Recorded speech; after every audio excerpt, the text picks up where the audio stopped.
SAUCED Summer Night Market is coming to the Wonder Museum, featuring handmade ceramics, streetwear to earrings and beignets. Joining us is Sarah Freeman.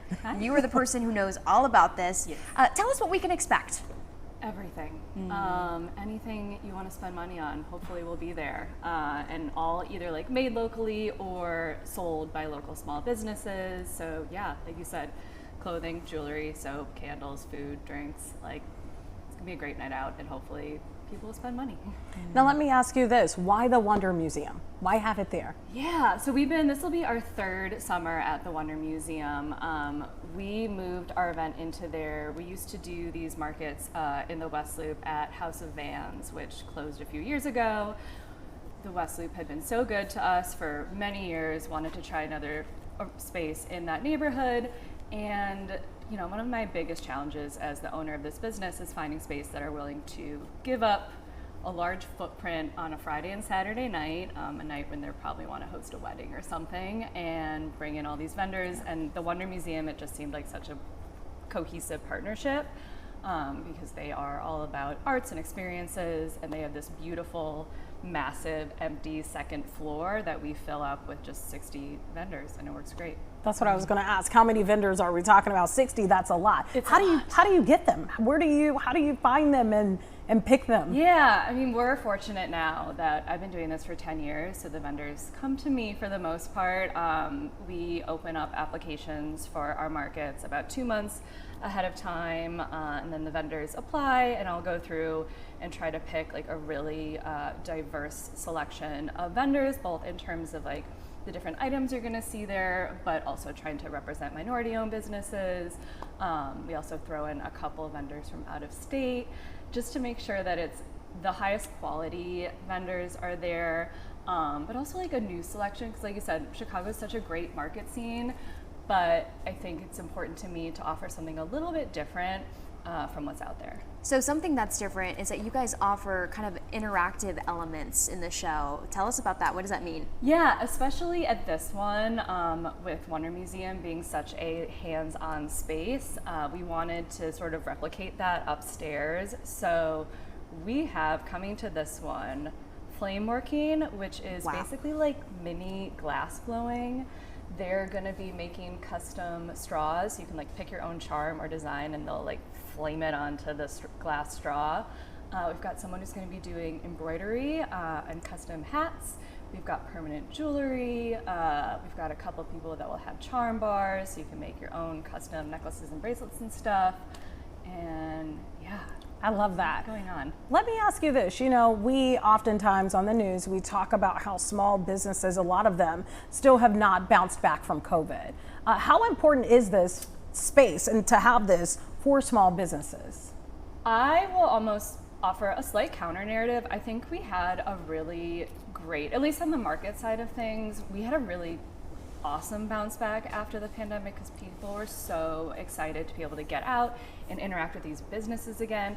But we're seeing a really big dip this year with the economy not looking great, and people are just really careful about how they spend their money. And you know, I think they sometimes forget that a lot of the everyday things that you need, you can buy them from small businesses too.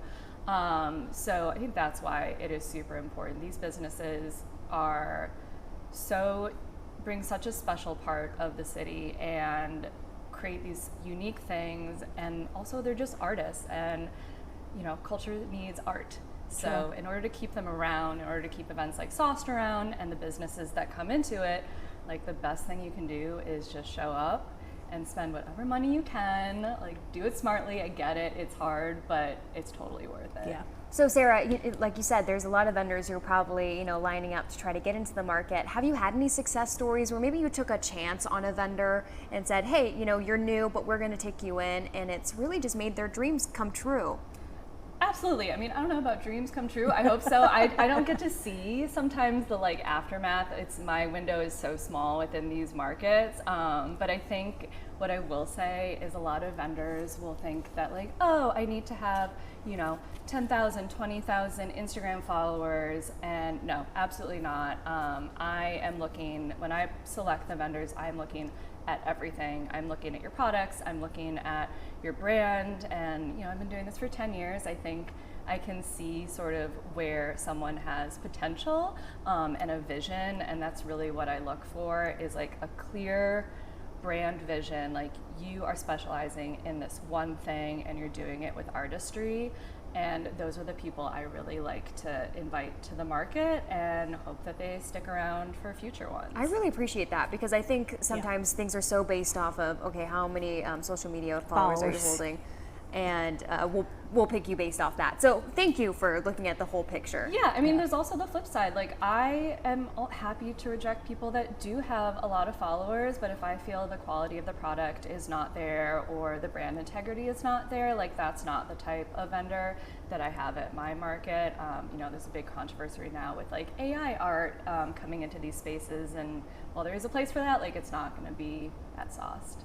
Let me ask you, someone watching right now that wants to come, Yeah. can they just show up? Yes. How can we encourage you to RSVP. It is totally free. RSVPs just help us gauge how many people are going to be there, and also because there's a food component, we can give the food vendors a heads up of how many people to expect and how much food to bring. But if you don't want to do that, you can just show up to the Wonder Museum Friday or Saturday night between 5 and 10 p.m. We will be up on the second floor. There's a separate entrance. We'll have a person out there to greet you, so really easy. Like I said, there's gonna be food there, drinks there, so you can come and shop and eat and drink and make a whole night out of it. Go ahead, I'm sorry. You mentioned some of the interactive vendors. I know that there are 60 of them, but are there a couple that you're really excited to share? You know, if it's food, if it's some soaps or handmade items? Absolutely. So, well, you mentioned beignets. That's a new vendor for us. It's a newer company called Hey Beignet. They are not only going to be making beignets, but they make beignet fried chicken sandwiches. Oh, Yeah. that's Tell worth me going less. alone. Tell me less. That's Oh, worth going my alone. word. So that is happening.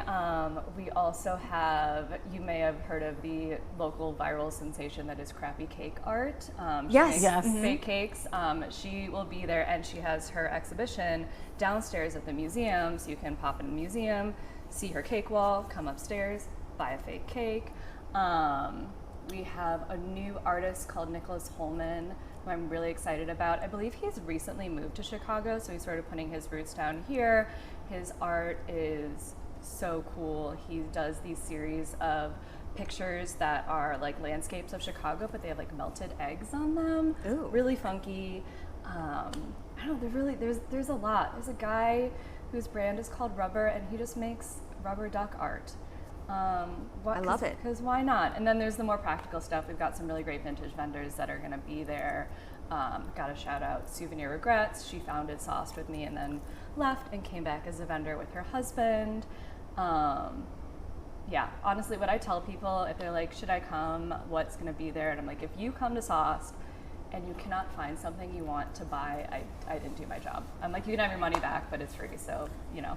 We were looking at some of those pictures, and there were a lot of people in the room. How many people are coming on average? Like, what's the most people you've had? I hope it's a lot.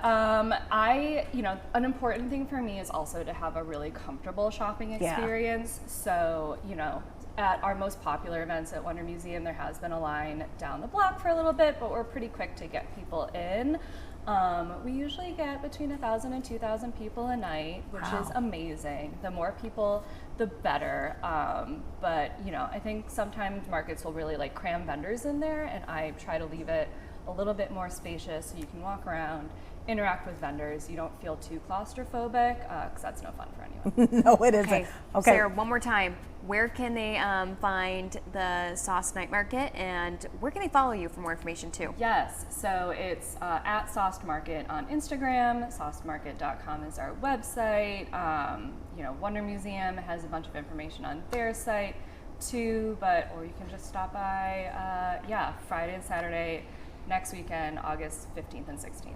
Perfect. Thank you so much for joining us today. Thank you, I guys. can't wait. Yeah.